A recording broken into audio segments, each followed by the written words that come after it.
ការសប្បាយចិត្តជាមួយនឹងជីវិតនៃការរស់នៅរបស់ខ្លួនឯងត្រេកអរជាមួយនឹងអ្វីដែលខ្លួនឯងមានប៉ុណ្ណាក៏យើងត្រេកអរប៉ុណ្ណឹងទៅក្នុងការបន្តដំណើរជីវិតរបស់យើងដោយមិនខ្វល់ខ្វាយនឹងរវល់ទាមទារប្រាថ្នាជាមួយនឹងរបស់ដែលអត់ច្រើនពេកវាធ្វើឲ្យជីវិតរបស់យើងហ្នឹងបានសុខស្រួលដែរសេចក្តីសុខវាកើតឡើងពីបន្តិចនឹងឯងក្នុងដំណើរជីវិតណាពេលខ្លះមនុស្សយើងវាចូលចិត្តអញ្ចេះចូលចិត្តត្រង់ថារបស់ឯងមានប៉ុណ្ណេះហើយវាច្រើនមិនសូវចេះត្រេកអរវាចូលចិត្តតែថាទៅទៀមទាទៅត្រេកអរជាមួយនឹងរបស់ដែលអត់ខាងក្រៅដល់ច្រើនព្រោះហេតុដូច្នេះវារកសុខមិនឃើញហើយក៏អត់ចេះពេញចិត្តជាមួយដំណើរជីវិតបានន័យថាឲ្យល្មមសមគួរទៅបើថាប៉ុណ្ណឹងអាចរស់នៅទៅបានប្រើប្រាស់ជីវិតនឹងដោយការចម្រើនទៅដោយកុសលធម៌ទានសិលភាវនាហើយគិតថាវាសប្បាយក្នុងការរស់នៅក៏គួរតែរស់នៅក្នុងជីវិតបែបហ្នឹងតែព្រោះតែការទៀមទាការប្រាថ្នាច្រើនពេកធ្វើឲ្យមនុស្សហ្នឹងវាបាត់បង់នៅគុណធម៌វាដឹងតែពីបានរៀងខ្លួនហ្នឹងប៉ុន្តែបានហ្នឹងបានមកដើម្បីអីបានមកឲ្យអ្នកណាបើត្រឹមតែមួយរស់ត្រឹមតែមកការប្រើប្រាស់ជីវិតមានសេចក្តីសុខនៅក្នុងសង្គមក្រុមគ្រួសារហ្នឹងប៉ុន្តែដោយច្រើនវាប្រឹងលើសអំពីការរស់នៅរបស់យើងនឹងឯងបានជាមានរឿងរ៉ាវប្រាថ្នាលោភលន់ច្រើនហើយតាំងតែពោលថារកសុខមិនឃើញមួយទៀតទៅសំបីថាសម្រាប់សម្រានណាក៏អត់លក់ដែរថ្មជួបញាតិញោមខ្លះគាត់ពោលឡើងអញ្ចឹងថាមិនមែនគាត់ជាអ្នកអត់ទ្រព្យសម្បត្តិអីនោះទេគាត់អាចមានច្រើនទៅប៉ុន្តែបញ្ហាមួយត្រង់ថាសម្រាប់សម្រានមិនលក់ហ្នឹងអាចិត្តហ្នឹងវារវល់ត្រេះរិះរវល់ខ្វល់ខ្វាយរឿងរ៉ាវច្រើនពេកអញ្ចឹងទៅវិធីសាស្ត្រតែអាត្មាចង់លើកឡើងអំពីរឿងរ៉ាវខ្លះក្នុងដំណើរជីវិតបើថាសម្រានមិនលក់ទេមានវិធីមួយក្នុងការស្ដាប់ធម៌ក៏ស្ដាប់ធម៌មុនការសម្រានការធ្វើសមាធិចិត្តការកំណត់ដឹងនៅខ្យល់ដង្ហើមចេញចូលឬក៏នមស្ការគុណព្រះរតនត្រ័យធ្វើចិត្តរបស់យើងនឹងឲ្យមានសេចក្តីសប្បាយមានសេចក្តីជ្រះថ្លានៅក្នុងគុណរបស់ព្រះរតនត្រ័យអញ្ចឹងទៅវាអត់ច្បងច្បល់នឹងរឿងរ៉ាវផ្សេងក៏ធ្វើឲ្យសម្រានលក់ដែរអាហ្នឹងក៏ជាហេតុថាក្នុងដំណើរជីវិតដែលយើងត្រូវជួបរាល់ថ្ងៃក៏ជាសេចក្តីសុខមួយដែរហ្នឹងយើងប្រើប្រាស់ជីវិតរបស់មនុស្សយើងម្នាក់ពេលខ្លះត្រូវសួរខ្លួនឯងដែរថាការប្រើប្រាស់ជីវិតរបស់យើងម្នាក់ហ្នឹងដើម្បីអីទីបំផុតគឺអីគោលដៅពិតប្រាកដនៃជីវិតតែយើងចង់បានអី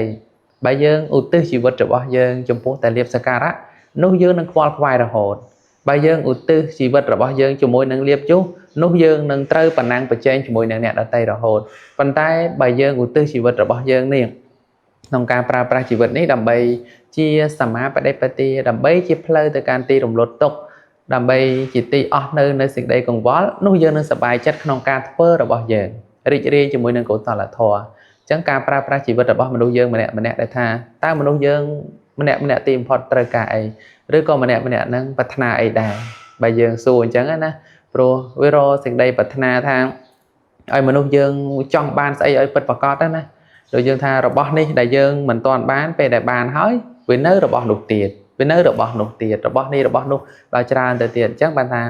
តើសេចក្តីប្រាថ្នារបស់មនុស្សយើងម្នាក់ពិតប្រាកដចង់បានអីទទួលស្គាល់ថាយើងចង់មានបច្ច័យលុយកាក់អីអញ្ចឹងទៅរស់នៅជាមួយនឹងក្រុមគ្រួសាររស់នៅបែបមានសេចក្តីសុខអីអញ្ចឹងអានឹងជាចំណែកមួយប៉ុន្តែខ្លាចតែថាវាលើសនឹងទៅទៀតអានឹងហើយគឺជាសេចក្តីទុក្ខដែលវាបន្តិចនឹងឯងដែលយើងមិនបានធ្វើចិត្តរបស់យើងឲ្យបានល្អទៅទៀមទាប្រាថ្នាដល់ច្រើននឹងឯងហើយបើយើងប្រើប្រាស់ជីវិតនៅក្នុងកុសលធម៌គួរតែប្រើឲ្យបានល្អទៅដោយមិនប្រមាទណា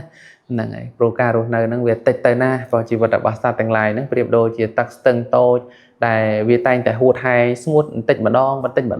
មិនមែនច្រើនទេណាប៉ុន្តែវាត្រូវហួតបន្តិចម្ដងហ្នឹងឯងទីបំផុតទៅក៏ត្រូវលាចាកលោកនេះទៅហើយសល់ពាក្យមួយថា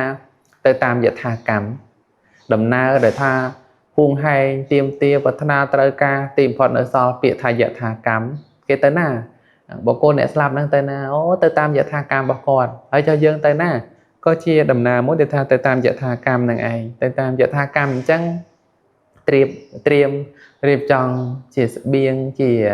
របស់ដែលយើងត្រូវប្រើប្រាស់នឹងទៅទៀតហើយបើតន់សាសនាទៅទៀតក៏ប្រើប្រាស់ជីវិតហ្នឹងក្នុងការប្រព្រឹត្តបដិបត្តិធម៌ផងកុំឲ្យថាបើយើងចង់រកខ្លួនឯងឲ្យឃើញពិតប្រាកដថាជាអ្នកណាប្រាថ្នាអ្វីទាមទារអ្វីឬក៏ចង់បានអ្វីហ្នឹងកុំភ្លេចស្ដាប់ធម៌រៀនធម៌បដិបត្តិធម៌នៅក្នុងដំណើរហ្នឹងទៅយើងនឹងដឹងថាស្គាល់ខ្លួនឯងឬក៏ចេះស្វែងរកសេចក្តីសុខឲ្យខ្លួនឯងបើយើងប្រើប្រាស់ជីវិតឬក៏មានជីវិតឲ្យកុំសូវឆ្ងាយពីធម៌ព្រោះកាលណាបើឆ្ងាយពីធម៌ចិត្តយើងនឹងរហែងរហាម ចិត្តយើងនឹងខ្វះខាតជានិច្ចចិត្តយើងអត់ចេះគ្រប់អត់ចេះព្រមល្មមអត់ចេះទទួលស្គាល់ការពិតទេព្រោះតែប្រាសចាកធម៌អាហ្នឹងគឺមានសេចក្តីលំបាកអញ្ចឹងជាបកណ្ណកៈជាការពោលទៅដោយចំណែករីរងប៉ុន្តែជាកតេអប់រំមួយសម្រាប់ដំណើរជីវិតប្រចាំថ្ងៃរបស់យើងរស់នៅក្នុងសភាពជាបច្ចុប្បន្នហើយរៀនចេះព្រមចេះល្មមជាមួយនឹងរបស់ដែលខ្លួនឯងមានមិនទៀមទាមិនប្រាថ្នាជាមួយនឹងរបស់ដែលអត់